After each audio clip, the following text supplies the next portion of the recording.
Okay, welcome back to another tutorial in the Vaicom tutorial series. Today we are looking at VSPX processing versus the normal processing mode that Vaicom uses to process the commands and send them to DCS. We always recommend that new users start off not using VSPX just until they get used to the command structure and the flow of commands. But after you've been using it for a while, VSPX is a bit more natural. So to turn it on, it's in the preferences here under VSPX processing. So there's a couple of requirements to doing it. Before we do it, we'll just refresh what the normal standard command processing looks like. So at the moment, I'm not connected to a module. It doesn't matter for what we're doing. The commands won't get sent anywhere because DCS isn't running, but we can still send the commands. So at the moment, for instance, getting a picture from an orbiting AWACS, call sign Darkstar, we would use Darkstar, the recipient name, and we'd pause and then request picture. So we'll try that. Darkstar, request picture. So we got the low tone and then the high tone when the command was sent. Obviously it says there is currently no AWACS recipient available. That's because we're not in game.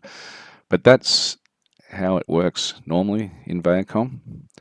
The difference with VSPX, which we'll have a look at shortly, is we don't have to wait and put that pause in there anymore. And that's the reason why we don't recommend new users use it, because you really need to know the commands well before you start using VSPX. So it's easier to learn it when you have this awaiting additional input sitting there, and then you can have a think about what your command is going to be and say it. So it's still the same process of recipient and then the command, but we just don't have the pause anymore. So to set up for VSPX processing, pretty simple. Just we hit preferences, select the VSPX box. We'll get this pop up here, which gives us a bit of an overview of what we need to do, but we'll just run through it. So the first one is there's a different set of command keywords now, and that's why it's asking us to go to the editor tab, hit the finish button, and follow the process steps. And then it's asking us to configure unrecognized speech delay, which is a voice attack setting. And then in the user manual, there's some details on VSPX, which you can have a read about and what the differences are and how you use them. But the point of this video is to show you how to use it. So once we know what we've got to do, hit OK. The first thing was the editor tab. So we go into the editor tab. You can see the finish button is highlighted. And the other thing that's highlighted is VSPX. It now has a green light on the button there. And what that is telling us is that our keywords now are being generated in VSPX format. And one of the limitations of VSPX is testing your profile against the keywords database is no longer available. If I try to, it just says apply finish steps to update the profile. Okay, we'll do that. So let's do that first. It says keywords database has been updated. Okay, so all I have to do is drop into the profile editor itself here, and you can see if we go down to the keywords collection, we've got the multi-part command here with all our current non-VSPX commands.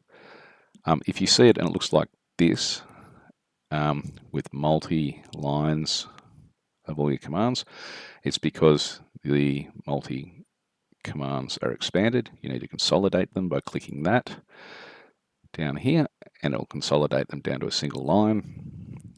And then we click on that to open it. And all we have to do is, you can see these asterisks, which are the standard format of recipient command. Anywhere in that box, click in there, Control A to select all of them. Now sitting in our clipboard is all our new commands. We Control V to paste them, and you can see they're different. They don't have asterisks anymore. That's all we've got to do. Click OK, apply, and done. And now we have our new commands in. So if I test them now, it just says VSPX processing mode is active and it doesn't do the test. So just a bit of a limitation. We don't have that test function available. But the easy thing to do is anytime you've done an update, just hit the finish button and move the commands across. Okay, now once that's configured, very simple change in voice attack in the options here. And in the recognition tab, currently unrecognized speech delay is 0, and for VSPX they recommend between 500 and 1000. I personally use VSPX and I use 700 and it works just fine. So we'll click OK and we are set up. So we'll give it a quick demo and see the difference. So before we used dark star, low tone, request picture, high tone when the command activated. Now it's just dark star request picture with no gap between. So let's try that. Dark star request picture. And there it goes. Recognize dark star request picture with confidence level 82. Obviously no AWACS available, so we're not connected. And it sent the message dark star request picture. No low tone anymore, just the high tone when the command sends. And VSPX is working. Now if I tried to pause, you'll see what happens. Dark star. Dark star. Dark star.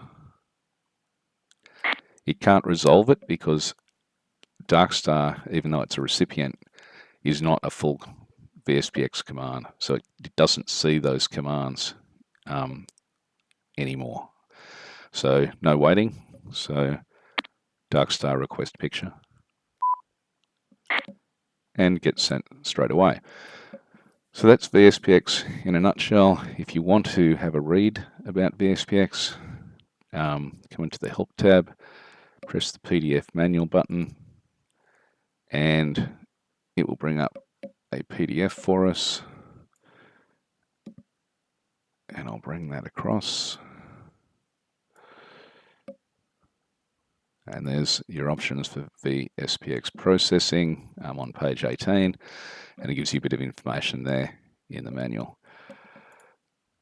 Thanks for watching. Have a go at VSPX. It's easy to change back. It's just a simple matter of reversing the steps.